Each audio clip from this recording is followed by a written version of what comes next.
Assalamualaikum warahmatullahi wabarakatuh. Alhamdulillahirabbil alamin. Segala puji bagi Allah Subhanahu wa taala yang mana telah menurunkan Al-Qur'an sebagai pedoman hidup umat manusia. Salawat serta salam kita curahkan kepada Nabi Muhammad SAW yang telah menjadi tauladan terbaik dalam berdakwah dan berkomunikasi. Pada kesempatan kali ini, saya akan membahas mengenai salah satu surat dalam Al-Quran, yaitu surat Ali Imran ayat 104.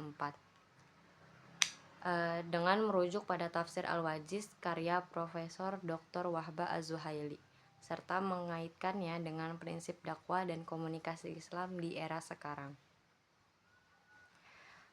Ayat tersebut berbunyi, A'udzubillahi minasyaitonirrajim. Bismillahirrahmanirrahim. Wa taqum minkum ummatun yad'una ilal khairi wa ya'muruna bil ma'ruf wa yanhauna 'anil munkar wa ulaika humul muflihun. Artinya, dan hendaklah ada di antara kamu segolongan umat yang menyeru kepada kebajikan, menyeru kepada yang ma'ruf, dan mencegah dari yang mungkar. Merekalah orang-orang yang beruntung. Menurut tafsir Al-Wajiz, ayat ini merupakan perintah tegas dari Allah Subhanahu wa taala agar di tengah-tengah kaum muslimin terdapat sekelompok orang yang secara khusus menjalankan tugas dakwah. Makna penting dari ayat ini meliputi 3 hal. Yang pertama, menyeru kepada kebaikan. Yang dimaksud kebaikan adalah seluruh ajaran Islam yang memberi manfaat, petunjuk, dan keselamatan bagi manusia, baik dalam aspek akidah, ibadah, maupun muamalah. Yang kedua, menyuruh kepada yang ma'ruf. Ma'ruf adalah segala sesuatu yang dipandang baik oleh syariat dan diterima oleh akal sehat serta nilai-nilai kemanusiaan. Yang ketiga, mencegah dari yang mungkar.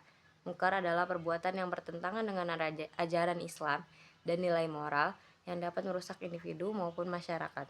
Dalam tafsir ini dijelaskan bahwa tidak semua orang harus berdakwah secara formal, namun harus ada sekelompok orang yang memiliki kapasitas, ilmu, dan metode yang tepat untuk menjalankan tugas tersebut secara konsisten. Kemudian Allah menutup ayat ini dengan penegasan bahwa mereka yang menjalankan tugas dakwah merupakan orang-orang yang beruntung baik di dunia maupun di akhirat. Quran surat Ali Imran ayat 104 ini sangat erat kaitannya dengan komunikasi dan penyiaran Islam, karena dakwah pada hakikatnya adalah proses komunikasi.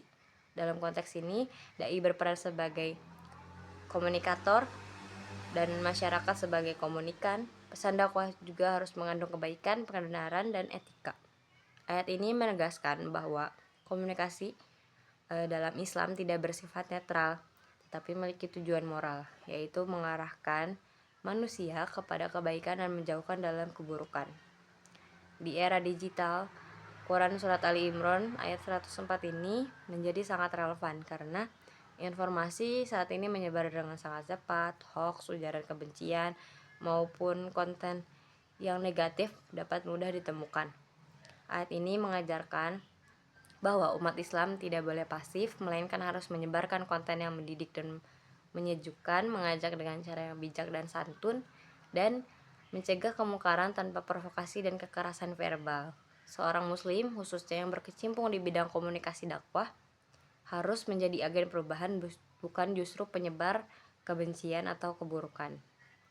Beberapa hikmah penting dari Quran surat Ali Imran ayat 104 antara lain, dakwah adalah tanggung jawab kolektif umat Islam. Kebaikan harus disampaikan dengan ilmu dan etika. Mencegah kemungkaran harus dilakukan dengan cara yang bijaksana. Dan yang terakhir, keberuntungan sejati adalah ketika hidup berguna dan memberi manfaat bagi orang lain.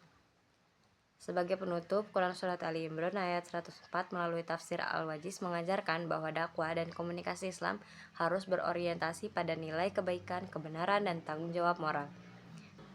Semoga kita termasuk golongan orang-orang yang menyuruh kepada kebaikan dan memperoleh keberuntungan dari Allah Subhanahu wa taala. Wassalamualaikum warahmatullahi wabarakatuh.